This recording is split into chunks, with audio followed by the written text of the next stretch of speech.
we are being joined by economist and political analyst Dr. Vanus James as we discuss the state of Tobago's economy. And a special good morning and welcome to you, Dr. James. How are you doing? Morning, Candace. How are you? I am great. I'm doing good. Now, let's get started. Well, Dr. James has been doing quite a lot of research recently when it comes to labor statistics within the country, especially when it comes to Tobago. And he has unearthed some very interesting data.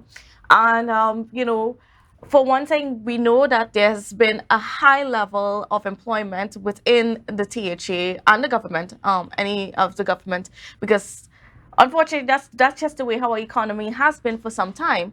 And some of that data indicated that in recent years, we have increased employment within the THA. Share. Well, I would just would like you to The, get into the details of it. the share. Well, I think the main thing for us to do when we start here is to alert Tobagonians that the evidence we have from the CSO, the Central Statistical Office, is that the situation in Tobago continues to deteriorate from 2022 to 2023. We have had now 2 quarters of data coming in, the first and second quarter of 2023, on top of the data they supplied me for 2022. And all the evidence shows a continuing collapse of the Tobago economy. Now, feel good is one thing, but as my old lady used to say, drunk or sober, mind your business. You got to look at the evidence, look at the facts, and be alert to what is happening here. Now, this is important for the public to understand because when the Minister of Finance presented his budget, he made the point quite specifically that he's been advised, presumably by the THA, that the Tobago economy has been recovering. And he also made the point that he expected that the developments going on in Trinidad would lead to development in Tobago. Now we have the evidence to check on both of those. He also made the point that the education institutions of the country, including those in Tobago, are producing the quality of graduates we need to build a viable economy. We can check on all those, and when you look at the evidence, all 3 statements are wrong. And the people of Tobago are holding the bitter end of that stick, and we need to be thoughtful about it. Let me give you the first piece of evidence that should concern Tobagonians. In 2022, there were 31,200 jobs in the Tobago economy. And Trinidad supplied somewhere near 534,100 jobs. When you look in the first 2 quarters of 2023, what you find is that Tobago lost 200 jobs just in 6 months, a loss of 200 jobs. And these jobs were in what sectors? All over the economy. We can talk about the distribution if we want the detail, but this is across the economy. Tobago lost 200 jobs. And in the case of Trinidad, Trinidad and Tobago, the Trinidad economy gained 11,600 jobs. So you see what's false about the minister's statement. They're gaining jobs. We're losing jobs in the same period. Now, that's on the back of data about what is happening to our total labor force. In Tobago, in the same period, our labor force was, in 2022, our labor force was 32,000 persons, the whole pool of people available to work. 32,000 persons. And in the case of Trinidad, that was 562,600. well, what did we see in the first 2 quarters? In the first 2 quarters, Tobago lost 300 persons from its labor force. So declined by about 1%. They're gone, yeah. Yeah. Either they drop out of the labor force or they migrate. Either they're discouraged and stop looking for work or they migrate.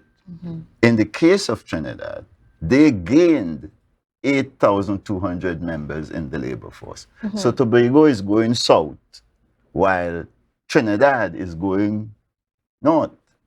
Opposite directions, completely contradicting whatever assurance the minister got from whoever informed him and his ministry on what's happening in Tobago. Now, what that is telling Tobagonians is you can't rely on the idea that improvement in Trinidad will translate to improvement in Tobago. And we've had 140 years of that experience. Yes. If you don't put proper policies in place in Tobago, feel good and old talk is one thing, and fancy statements. But if you don't put effective investment programs in place, this is the result you're going to get. And then one of the things that you noted in your recent study is that there was a recovery happening in the economy in 2021. Absolutely. But in 2022, there appeared to be a decline. Absolutely. So I want you to just explain the data behind that a little bit. That's clear evidence, both from the CSO and from the THA's Division of Finance. Even if the government here doesn't want to tell the public about it, the evidence is there for any concerned citizen to get. That's what I do. Go ask for it. The economy in Tobago, as I reported to you all before, collapsed in Tobago in 2022. The overall economy declined by 2%. The THA itself declined by 7% in terms of the value of output it produced. The construction sector completely collapsed under Farley's religious war against it. The quarry collapsed, 30-something%, 35, 36%, thereabouts. So banking collapsed 2.7%. Fruits and vegetables, 39, 38%. So when you look across the Tobago economy, what Tobagonians will find is in 2022, there was a broad-based collapse of the economy. And the point I'm making here this morning is that that collapse continued in the first and second quarter of 2023 by the evidence provided by the CSO. Okay? I don't think the Division of Finance produces quarterly data, but the CSO is monitoring what's happening in the labor market. Is the official data on what's happening in the economy. And their data tells you the collapse in Tobago continues even though recovery is going on in Trinidad. That should trouble every red-blooded Tobagonian. So what has happened? So we saw a decline in 2021, an increase in 2021, sorry. There's an increase in 2021, there was a decline in 2022. Now, we're not yet at the end of 2023, so I know that data is still outstanding, but from your... But the warning signs are from scary. your preliminary assessments, what are you seeing for 2023 and going into 2024? Well, let me clarify, provide you a proper answer. If you're going to continue the recovery of 2021, it takes appropriate investment. The kind of economy we are operating here in Trinidad and in the wider Caribbean, that kind of economy doesn't just operate on market forces. It takes policy. Because of what I will point out to you about the state of the labor market itself, the quality of the workforce we have. So when you don't see a continuation of the recovery of 2021 and 2022, the normal explanation for that is either no policy interventions, flawed policy interventions, inadequate investment as a consequence, because it takes investment to continue, right? So either you stop the investment or you stop the private sector from investing. And so that's what the collapse of the construction sector, for example, tells you is happening. The investment program needed to keep the economy growing collapsed, and therefore the economy collapsed behind it. That's the fundamental issue. Now, that has consequences Tobagonians need to watch. And the warning signs are, to my mind, like hurricane coming. In 2022, 65% of the paid employees of Tobago were employed with government.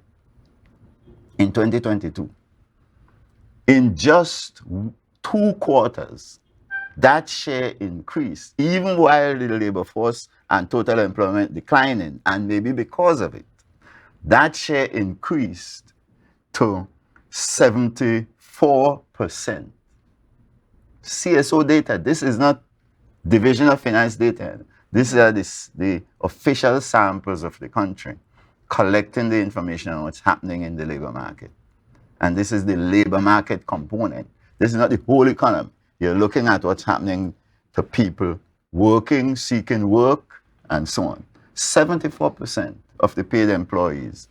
That, for me, is scary because it's saying we're doubling down on running a government economy in Tobago. Government economies don't carry you anywhere near what we call development. So what Tobagonians are playing with here is fire. Mm-hmm. And it's completely unacceptable for us to continue to depend on Trinidad and be running an economy of this kind. That's the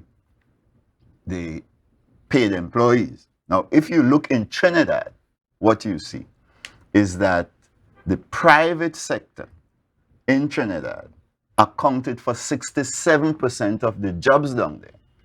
In Tobago, the private sector accounted for 26% of the jobs in the first 2 quarters of this year. And that was a decline from 35% in 2022. Shouldn't that scare Tobagonians? And it's just very interesting. Tobago went up in terms of government employment, and Trinidad went down in terms of government. And the private sector in Tobago share declining. So the private sector is weakening, yes, rather than strengthening relative to government. And we're going to get more into that conversation when we come back after the break. So viewers, please don't go anywhere. Welcome back to Good Morning Tobago on Tobago Updates. Viewers, we are continuing our conversation this morning with economist and political analyst Dr. Vanus James as we discuss what's happening in the Tobago economy. Now, and of course, you know, Dr. James has been someone who forms all of his discussions based on data that he either gets from the CSO as well as data that he does from his own research and so on. And one of the things that he highlighted, and we've been discussing this morning, is that there has been a drop in the economy for 2023 on 2022. We saw an increase in 2021. And we also see it where the labor market is concerned because we lost 300 jobs in the labor market. However, interestingly enough, the government sector, the labor increased from 65% to about 74%. So, you know, when we Let me just correct the fact you mentioned there for the public. We lost 300 members from the labor force, but 200 jobs, actually. So that's a little different. Those who are looking for work reduced. Either they migrate or they stop. Right. 300 of them. 200 persons with jobs before now have lost jobs. Mm-hmm. For whatever reasons. We can survey to find out why they lose their work or whatever the case might be. But we know for a fact that we lost 200 jobs in the labor force in 2020, in the first 2 quarters of 2023. All right. Now, let's get into the impact of this situation where we're seeing, despite the messaging coming forth from the current executive council, where they're saying that we need to reduce the amount of people that's working within the THA because, of course, we know the wage bill is quite significant. It takes up quite a lot of the money that is allocated to the THA. And then there's a need to build out the private sector. But what is the impact of there being an increase in jobs within the THA, within government services, I should say, as a whole, because this would also include central government, whether police, etc. But what's the impact of that in terms of that goal of bolstering the Well, private what does it sector. say about the dream? I mean, you may have an executive council that says too many people working for the THA. That's all well and good to say that, but you don't appoint a government to be to write lamentations. You write them to come up with proper policies to achieve the goal of strengthening the private sector so that less people go to the central government and the local government, the THA government, to look for work. Why people bundle up in the government is because of the evidence you're getting on the private sector. The private sector is weak and weakening.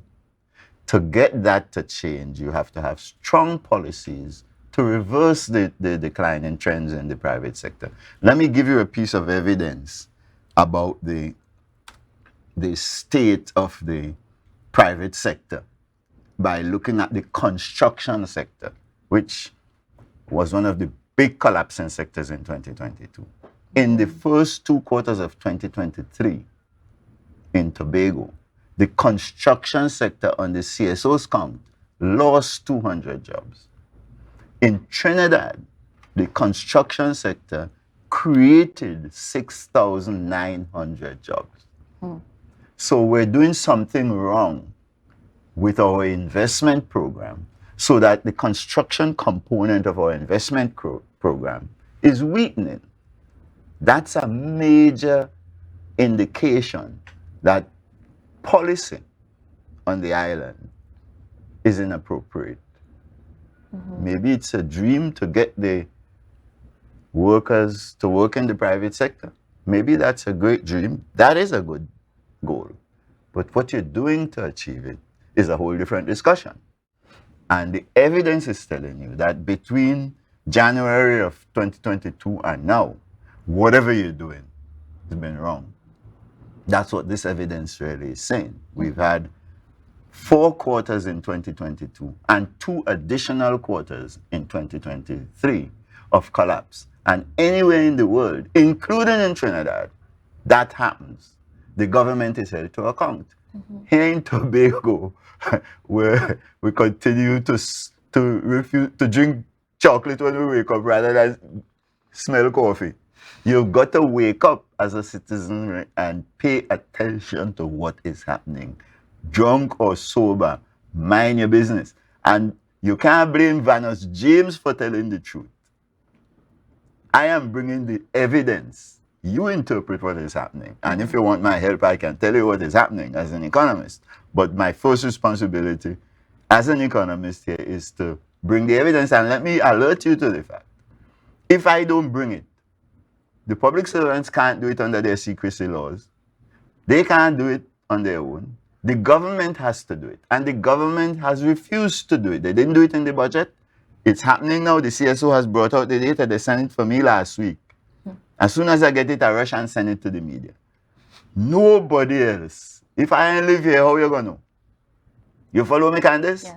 If I don't live here as a professional economist, how will Tobagonians know these And things? I want to stick a pin right there because the construction sector is part of the reason why we're seeing this decline. But I want you to speak a little bit more as to why the construction sector is so important and related to government, the private sector, all of that working together. Any serious effort you're going to make to develop an economy, put a proper investment program in place, is first and foremost going to activate your construction sector.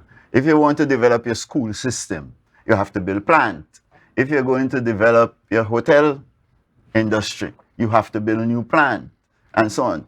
If you want to create infrastructure to ensure that people get access, movement is fluid and free, construction. The construction sector is a huge leading indicator of what is happening, as we say in economics, a leading indicator of what is happening to your economy. So when it's collapsing, that is telling you your investment program is going south, right? And in the case of Tobago, the construction sector last year collapsed directly because of the flawed policies and the foolhardy policies of Farley and the THA on the matter of the P&M contractors. When you accuse all of them of being as though you're running a church. You're running an economy. And when you win the government for everybody, not for your party alone. So when you see the P&M contractors in there, you can't behave as though they don't belong in Tobago. You have to gather them together and say, listen, everybody come. We're going to govern for everybody. Under my government, things ain't going to run like in the last government. But I still need you to be investing here. Tobagonians still need you to be investing here. So you can't run the THA as though the P&M doesn't belong in Tobago. Rowley might run the country in Trinidad as though the UNC don't belong down there. But in Tobago, if you want to develop, Tobago has not yet caught up. The evidence I'm gathering for this, I'm writing a chapter for a book published by the University Press. And the evidence I'm gathering for you is that the level of living and the level of the performance of the economy in Tobago today has not yet caught up with where Trinidad and Tobago was in 1962. Think about that. We're that far behind. So when you're trying to develop a space like that, you can't develop it for your half. You have to, it's one of the reasons I had campaigned against the PNM. You have to govern for everybody. You have to set up the system so PNM people feel legitimately a part of the discussion, just like your people. When you're governing for your half, that's a sure route to this data that we're picking up in. And are you seeing anything changing? And I'm just talking about from the messaging that's coming from the Executive Council. We had a retreat. They had a retreat last week where they talked about, increasing the construction sector, because I guess they are probably understanding that the construction sector is important, and there needs to be something happening there. Like, are you seeing anything to give you confidence that they're going to have some policies or make some decisions that would change the trajectory that we are on right now? Well, I am a scientist, so talk is cheap for me. It's the policies that you put in place that will tell the real story. And those policies can't be made in a retreat. They can't be made in town hall meetings. For years now, I've tried to tell Tobagonians to make good policy here in Trinidad, in Jamaica, anywhere in the world you look, where you see good policy is made, it's made collectively. In when I used to work in the UN, I would say we. We in the UN describe as joint decision making, meaning you have to set up the government in a way that allows everybody to participate. When you go to a town hall meeting, your friends come. Those who like you come. Those who don't like you, if they come, they're coming to spy. When you set up the government properly, everybody gets the opportunity to come to the hearings, bring their data. You can't carry data to a town hall meeting. They bring their reports, their documents, and they bring their explanations. They get 10 and 15 minutes to talk. You can't do that in town hall meetings. You have to set up the government properly so that the work of policy making is professional work, not political campaigning. You have 4 years. You could campaign, you go nowhere. You want to develop Tobago, you have to set up the government so the 4 years is used in making sensible policies to grapple with the kind of difficult economy that we are operating here in Tobago. An economy that could only move with well-informed policy. If you do it on a political basis, you are under-informed in your policy. You never get the kind of information you really need, and you never know where good information will come from, so you gotta hear from everybody.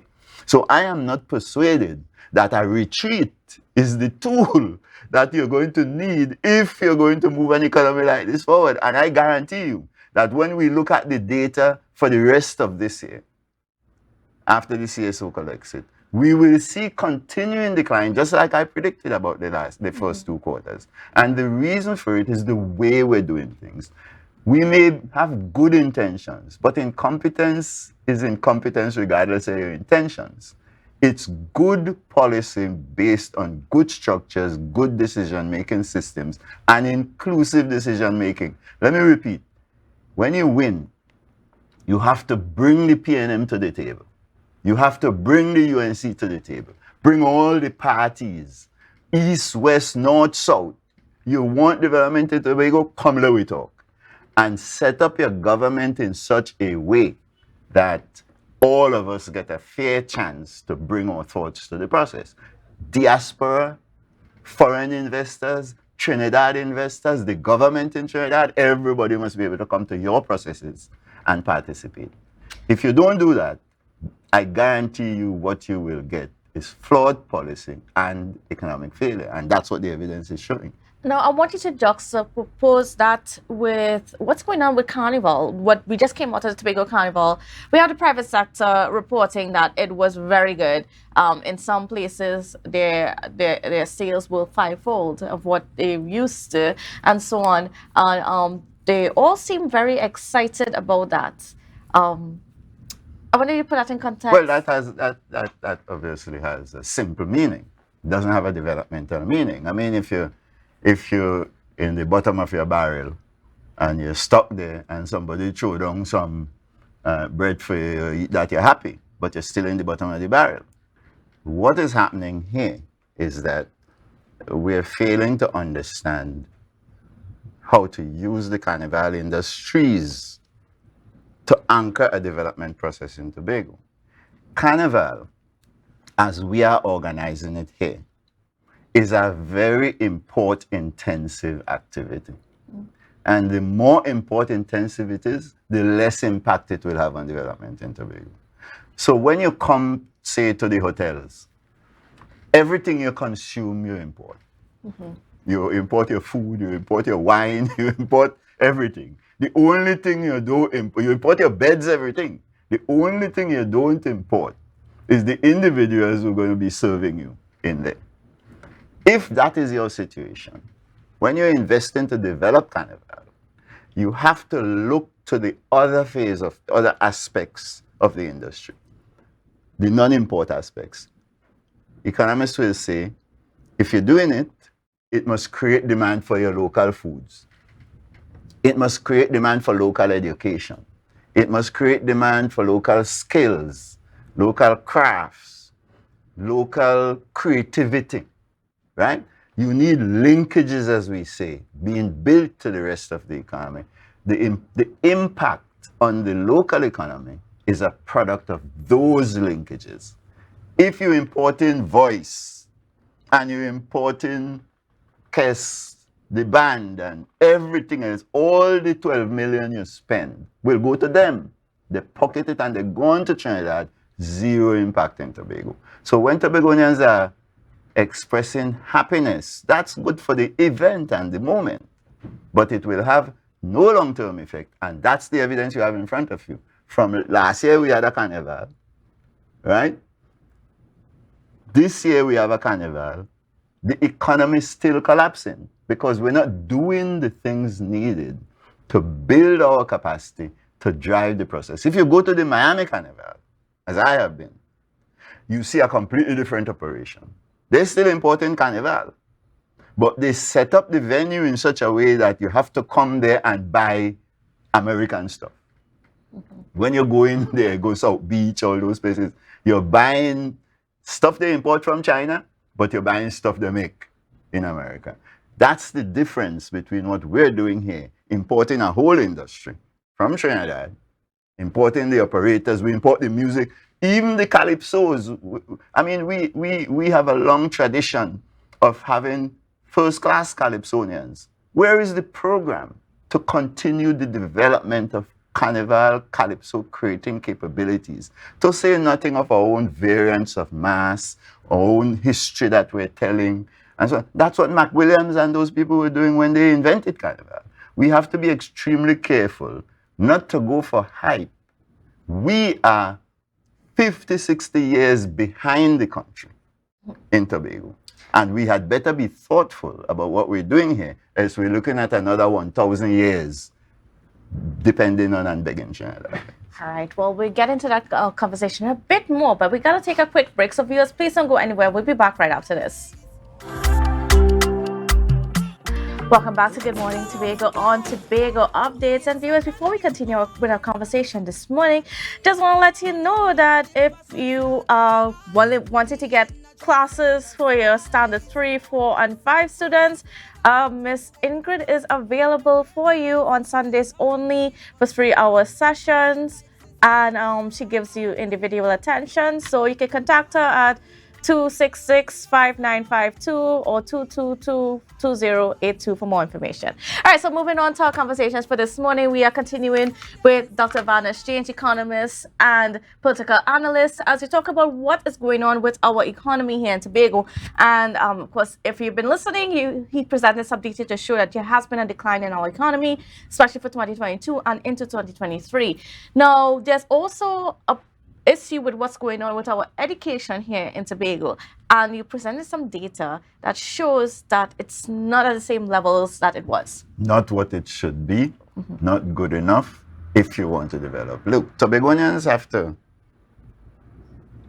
remember my aunt's dictum: drunk or sober, mind your own business. Don't let politicians mind your business for you. You mind your own business. We have to know who we are, where we are, what kind of people we are, so we know what we have to change if we're going to move our society forward and create a better future for the next generation. We're in trouble with this one already. In 2022, 9,700 persons working in Tobago had what we were occupied in what we call elementary occupations. Those are occupations you get when you have what we call level 1 education. Level 1 education means primary school, you maybe pass through secondary school, you ain't pass nothing, and so on. Those basic types of education. Level 1 according to the International Labour Organization. That's how they classify them in the CSO, following ILO rules. That's 9,700 at the end of 2022.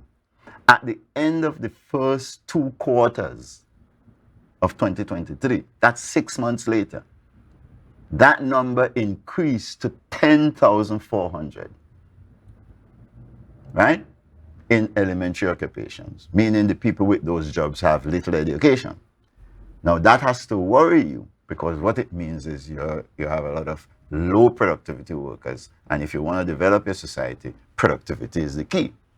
Now, in Trinidad, by comparison, the numbers are 18%, and it increased to 19% in the first 2 quarters. So you see how far behind we are, right? You're talking 31% in Tobago, and it increased to 34%. Now, if you're going to deal with that and consider what that means in terms of your development possibilities, you have to look at this education, the state of education of the workers, not just the workforce, the workers. And in Tobago in 2022, 62% of our workers had 1 to 4 secondary passes or less, primary education and so on. What does that mean? You remember when your school system say you pass 5 subjects, that's the standard of good education. 5 subjects with English and maths. But even if you ignore the English and maths, at least 5. So when you're working a labor force in which 62% of the persons have 1 to 4 or less, meaning none, you tell yourself you're in big trouble. I was just looking at the Jamaica data the other day. That's the same situation, 60-something%. But in the first 2 quarters of 2023, that share increased to 73%. So we're going in the wrong direction. We need to be reducing that percentage and increase the shares with level 2 and level 3, and especially level 3 and level 4 qualifications if we want to do the innovations and build a viable economy here. If you look in Trinidad, the situation is bad down there, but not as bad. 55% increasing to 58%. So they need, you know, that they're grumbling all the time about needing to diversify the economy down there. So they're not out of the woods, but we in far worse shape. So what does that tell you? Well, what it says, you look for what is happening to your level 3 and level 4 graduates, those with the kinds of technical skills to help you with your innovation function, to help you with your governance function, to help you do production efficiently. In 2022, we had 6,300 of those kinds of workers, well-qualified workers in Tobago. In the first 2 quarters of 2023, that number declined dramatically, if you're looking at the CSO data, to 4,002, meaning people leaving. When they can't find the opportunities they're looking for, they pack the bags and they go about their business. And that's an old experience in Tobago. We all know that. We all live in families that operate like that. If you look in the case of Trinidad, those figures are, you're seeing evidence in the case of Trinidad that people are leaving Trinidad and Tobago and going abroad. So Trinidad and Tobago is one of those high migration of high skills experiences. But what does this tell you? What it tells you is, if you really understand how you grow your economy, you will know this. You either grow it by raising productivity or growing the employment of person with high-level skills. When you lose people with high-level skills, that has been Tobago's experience since me a little boy. When you're losing people with high skills, your standard of living stagnates and doesn't grow. Your economic productivity stagnates and does not grow. And the people who leave, they go to Trinidad or they go abroad and help their standard of living to grow. So what's happening? The gap is widening between you and Trinidad and you and the rest of the world. So Tobago has to be careful to look at these figures. We can't govern and ignore them, and you can't have a government that is refusing to tell the public this is the situation we are in. And let me warn Tobagonians that this has grave consequences. When you give the government in Trinidad, as the minister said, the impression that things are booming in Tobago, what does he believe? Well, I give you $300 million worth of development funding in 2022, and that caused a boom. So why do I need to give you $1 billion? You're doing good enough. If you give the minister that impression, you could get a sense that these are ordinary human beings down there too.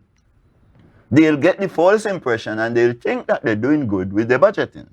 If you don't go to them with compelling evidence of the facts on the ground and evidence that we have to team up as islands in order to move the country forward, by moving the Tobago economy forward, you get the kind of budgetary recommendations that the minister put forward. And that's not simply a matter of Trinidadians hating Tobagonians.